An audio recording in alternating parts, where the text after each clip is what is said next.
Matthew 14. At that time Herod the Tetrarch heard the reports about Jesus.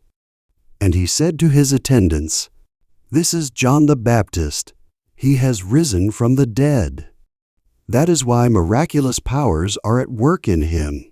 Now Herod had arrested John and bound him, and put him in prison because of Herodias, his brother Philip's wife. For John had been saying to him, "It is not lawful for you to have her."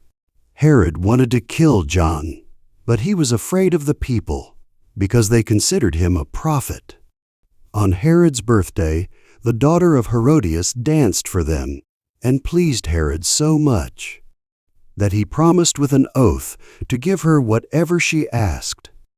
Prompted by her mother, she said, "Give me here on a platter the head of John the Baptist."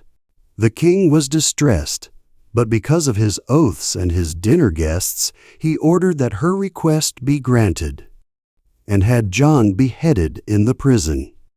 His head was brought in on a platter and given to the girl, who carried it to her mother. John's disciples came and took his body and buried it. Then they went and told Jesus. When Jesus heard what had happened, he withdrew by boat privately to a solitary place. Hearing of this, the crowds followed him on foot from the towns. When Jesus landed and saw a large crowd, he had compassion on them and healed their sick. As evening approached, the disciples came to him and said, "This is a remote place, and it's already getting late. Send the crowds away, so they can go to the villages and buy themselves some food." Jesus replied, "They do not need to go away. You give them something to eat." "We have here only 5 loaves of bread and 2 fish." They answered, "Bring them here to me," he said. And he directed the people to sit down on the grass. Taking the 5 loaves and the 2 fish and looking up to heaven, he gave thanks and broke the loaves. Then he gave them to the disciples, and the disciples gave them to the people.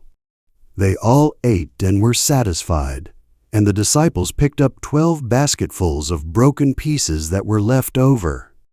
The number of those who ate was about 5,000 men, besides women and children. Immediately Jesus made the disciples get into the boat and go on ahead of him to the other side, while he dismissed the crowd. After he had dismissed them, he went up on a mountainside by himself to pray. When evening came, he was there alone.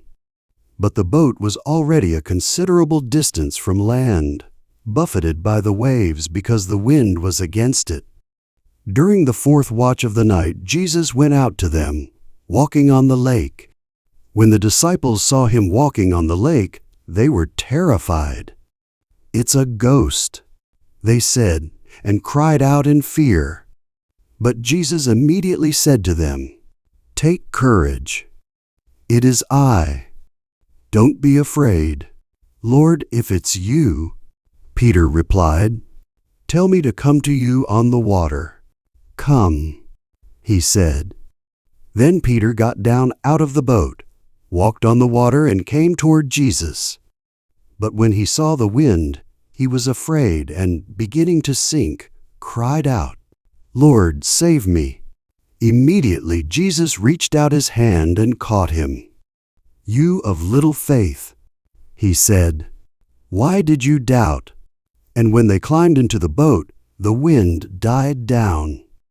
Then those who were in the boat worshipped him, saying, "Truly you are the Son of God." When they had crossed over, they landed at Gennesaret. And when the men of that place recognized Jesus, they sent word to all the surrounding country. People brought all their sick to him, and begged him to let the sick just touch the edge of his cloak, and all who touched him were healed.